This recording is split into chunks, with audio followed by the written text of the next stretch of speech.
Всем привет! Вы когда-нибудь задумывались, что может скрываться за туманами в сердце Калифорнии? Сегодня вы узнаете о месте, которое обросло легендами и притягивает как магнит. Да, это гора Шаста. Здесь люди видят то, что в других местах сочли бы невозможным. В этом ролике я расскажу о ее секретах и невероятных историях, которые будто бы сошли со страниц фантастических романов. Готовы заглянуть за завесу необычного? Давайте разберемся, что делает это место таким особенным.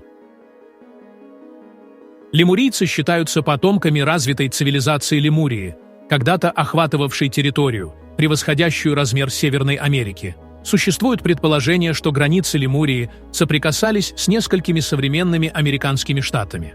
История рассказывает о том, что эту цивилизацию сотворило могущественное божество, и, судя по легендам, лемурийцы процветали около 50 тысяч лет назад. Им приписываются уникальные способности, такие как возможность манипулировать энергиями других измерений при помощи силы мысли.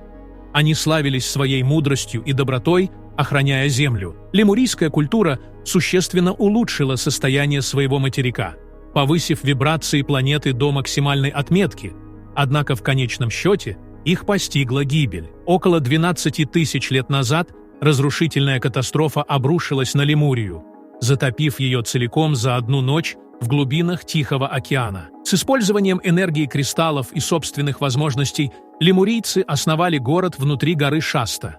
Здесь они хранили самые ценные реликвии своей цивилизации, включая древние знания, собранные за многие века. Этот город известен как Телос, что означает «связь с миром духа», «самопознание» и «единство с космической энергией». Тем не менее, лишь часть лемурийцев выжила после катастрофы. Согласно эзотерическим источникам, в Телосе осталось около 25 тысяч представителей этой древней расы.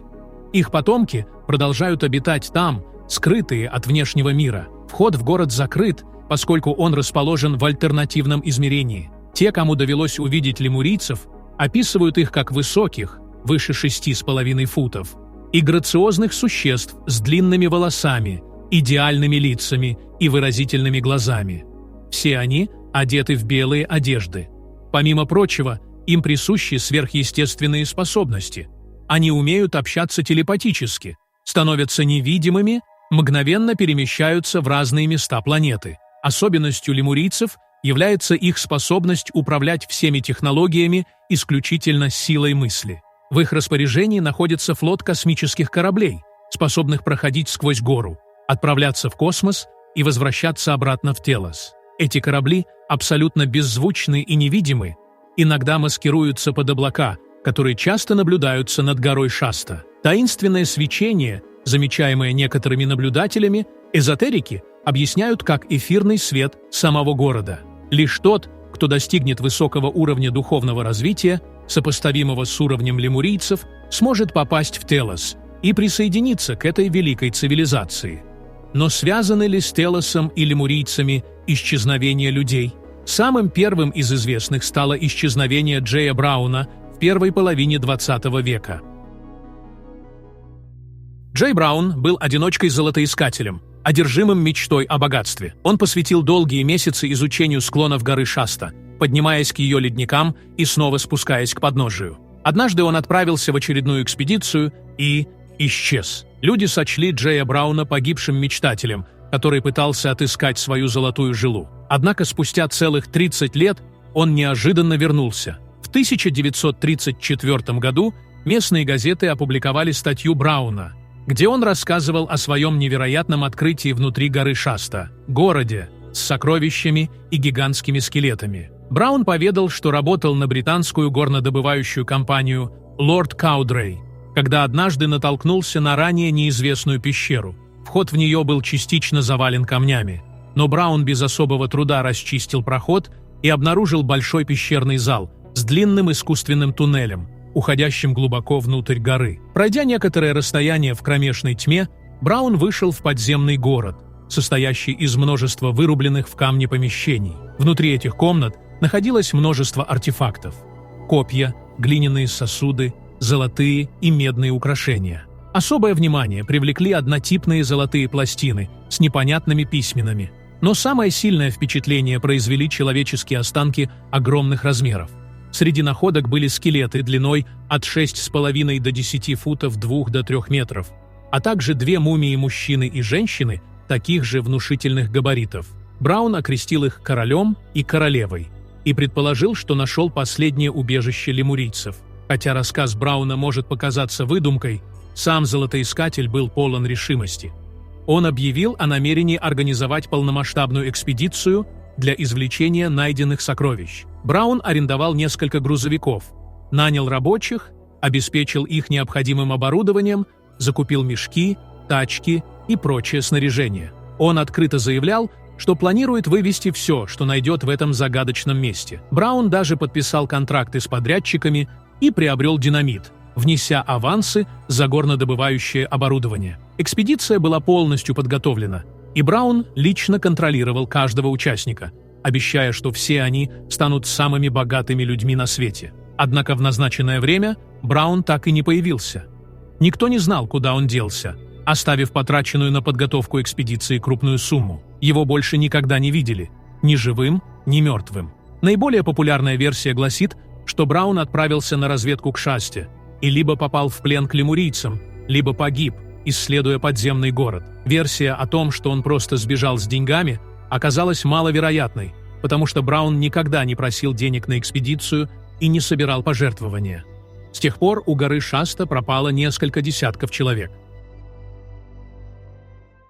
В 1986 году 35-летнего Филиппа Верна де Шейса арестовала полиция по неопределенным причинам, после чего его поместили в местную психиатрическую клинику. Спустя некоторое время его выпустили, и вскоре он отправился в район горы Шаста, где его видели местные жители. Через несколько дней, когда де Шейс перестал выходить на связь, начались его поиски. Однако полиция и волонтеры обнаружили лишь его бумажник, лежащий на одном из склонов Шасты. До настоящего времени останки де Шейса так и не найдены. 20 августа 1987 года 37-летняя Мари Луиза Андрус из города Дэвис поссорилась со своей семьей и отправилась в направлении горы Шаста. 5 сентября того же года сотрудник службы рыболовства обнаружил ее машину в национальном лесу Кламат, неподалеку от горы Шаста. Начались активные поиски Андрус, но, несмотря на участие многочисленных добровольцев, ее так и не нашли ни живой, ни мертвой. С тех пор она числится пропавшей без вести при странных обстоятельствах, и ее дело остается открытым и неразгаданным. 25 мая 1999 года 69-летний Карл Герберт Ландерс вместе с двумя друзьями, 64-летним Милтоном Гейнсом и 60-летним Барри Гилмором, предпринял попытку подняться на вершину горы Шаста. Они разбили лагерь на склоне горы для ночлега, а утром следующего дня Ландерс тихо поднялся раньше остальных и направился к вершине, намереваясь удивить друзей своим успешным восхождением. Позже друзья отправились вслед за ним, надеясь встретить Карла на вершине. Но ни его самого, ни каких-либо следов его пребывания обнаружить не удалось. Хотя Ландерс был опытным альпинистом и находился в прекрасной физической форме. Длительные поиски не принесли никаких результатов. 1 октября 2010 года в лесах неподалеку от горы Шаста пропал 3-летний мальчик, чье имя не разглашалось. Ребенка нашли через 5 часов после начала поисков в зарослях кустарников, находящегося в состоянии, схожем с трансом или сильным шоком. Придя в сознание, малыш рассказал, что встретил в лесу женщину, внешне очень похожую на его бабушку, которая увела его вглубь леса, в пещеру под горой. Там они попали в холодную комнату, полную людей-роботов, которые сидели или стояли неподвижно в разных позах. Повсюду были разбросаны предметы, похожие на оружие, покрытые слоем пыли, а в темноте ползали огромные пауки. Затем мальчик заметил, что голова бабушки начала светиться, и понял, что она тоже робот. Женщина сообщила мальчику, что он родом из космоса и был посажен в утробу его матери. После этого она вывела малыша из пещеры и попросила его оставаться в зарослях, дожидаясь, пока его найдут. В мае 2020 года Давонте Морган, которому на тот момент было 28 лет, остановился в гостинице Cold Creek Inn вместе со своей девушкой в городке Маунт-Шаста, расположенном у подножия горы Шаста. 7 мая девушка сообщила, что ее бойфренд пропал. Вечером накануне исчезновения они поссорились, но, по словам девушки, не настолько серьезно, чтобы расстаться. Утром 5 мая несколько человек видели, как Морган вышел из гостиницы и отправился на прогулку. По словам его девушки, она вышла вскоре после него и даже видела его рядом с гостиницей. Но после этого никто больше не встречал Давонте. Камера наблюдения зафиксировала, как утром 5 мая Морган медленно прошел по улице рядом с отелем. Но затем он словно испарился. Начатые поиски с участием собак-ищеек и поисковых собак не дали результатов, несмотря на тщательный осмотр городка и прилегающего леса. Гора Шаста окружена ореолом таинственности и считается особым местом. Местные жители утверждают, что это нечто большее, чем обычная гора. Часто можно услышать, что Шаста – священная точка. Это вполне объяснимо, ведь во многих культурах горы ассоциируются с божественными силами и центрами концентрации космической энергии. Эзотерики считают гору Шаста центром сосредоточения галактической энергии, которая распространяется по всему миру. Некоторые верят, что на вершине Шасты встречаются ангелы и души великих учителей прошлого. Таинственность горы усиливается благодаря необычным облакам, формирующимся вокруг нее. Они принимают сферические формы, напоминающие выпуклые летающие тарелки. Вероятно, именно поэтому Шасту связывают с НЛО. Уфологи уверяют, что местные жители нередко сообщают о странных звуках, исходящих с неба, необычных тенях на склонах и необычном поведении солнечного света. Есть мнение, что на горе существуют порталы, ведущие в другие измерения. Загадочная гора Шаста расположена на севере штата Калифорния, США. Ее абсолютная высота достигает 14 тысяч футов. На склонах горы находятся 7 ледников, покрывающих как северную, так и восточную стороны. Происхождение названия горы до сих пор остается неизвестным. Некоторые предполагают, что оно было дано местными индейскими племенами, хотя прямых подтверждений этому нет. В индейской мифологии отсутствуют упоминания о божествах или духах с именами, похожими на название горы. Существует версия, связывающая происхождение названия с золотоискателями, которые появились в районе горы в XIX веке. Формирование горы началось около 600 тысяч лет назад. Изначально это был активный вулкан, который периодически извергался. Последнее извержение произошло в 1786 году, в результате чего образовалась долина одноименной реки. Склоны горы четко разграничиваются на тундровый и лесной пояса. Вершина постоянно покрыта снегами, что придает ей величественный вид и привлекает туристов со всего мира. Чтобы насладиться местной природой, стоит посетить горно-лесной пояс, где произрастают хвойные и лиственные деревья. Исследование горы Шаста тесно переплетается с историей освоения Каскадных гор. Традиционно отсчет начинается с 1792 года, когда сюда прибыл исследователь Джордж Ванкувер. Именно он впервые начал присваивать имена самым высоким вершинам, обнаруженным в этом регионе. В 1805 году сюда прибыла экспедиция под руководством Льюиса и Кларка. Основной целью этой экспедиции было исследование низовья реки Колумбия.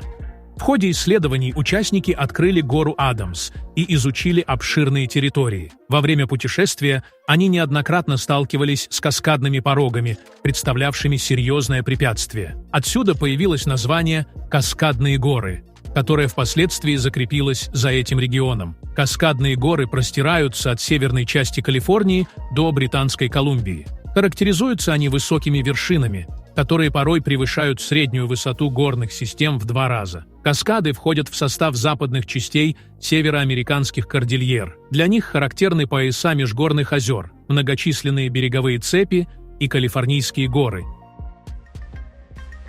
Туристическая привлекательность горы Шаста весьма значительна. В течение долгого времени эти земли населяли индейские племена, использующие природные богатства региона. Первопроходцами среди европейцев стали охотники, а затем в эти края устремились старатели, добывающие золото и серебро. Европейцев также привлекали лесные ресурсы местности.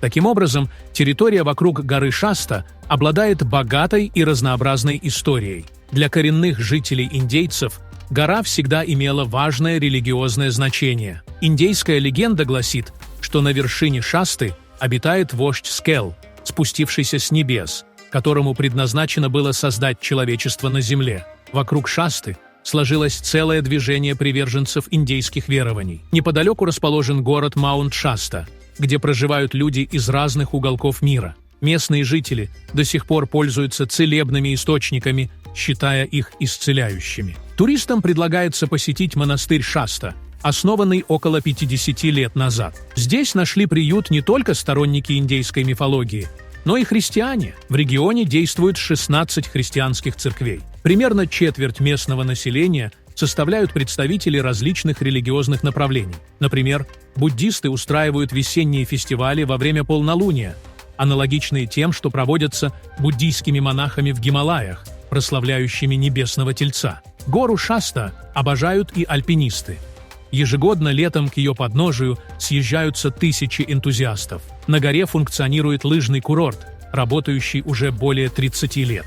Любители зимних видов спорта могут воспользоваться множеством трасс, кресельных подъемников и уютных кафе. Курорт расположен вблизи Маунт-Шасты. Здесь можно не только кататься на горных лыжах, но и на беговых. Предусмотрены специальные трассы для катания на санях и снегоходах, а также прогулки по живописным местам. Природные ландшафты Соединенных Штатов Америки поражают воображение путешественников. В этой стране можно встретить густые леса, бескрайние озера и величественные горные массивы. Одним из таких природных чудес является гора Шаста, стратовулкан, известный своей таинственностью. Эту гору окружают загадки, связанные не только с историей золотодобычи, когда-то процветавшей в этом регионе, но и с сообщениями о наблюдении НЛО, которые неоднократно видели парящими над вершиной горы. Насколько это соответствует действительности, судить не берусь. Однако не зря говорится, что в основе легенд зачастую лежит истина. То, что я хочу вам предложить, есть самая настоящая правда. У вас есть уникальная возможность стать частью нашей команды. Если вы владеете навыками видеомонтажа, можете озвучивать ролики на русском, английском и других языках, или же пишите интересные сценарии. Мы будем рады с вами поработать. Пишите в нашего телеграм-бота. Ссылка в описании. А на сегодня это все. Всем пока.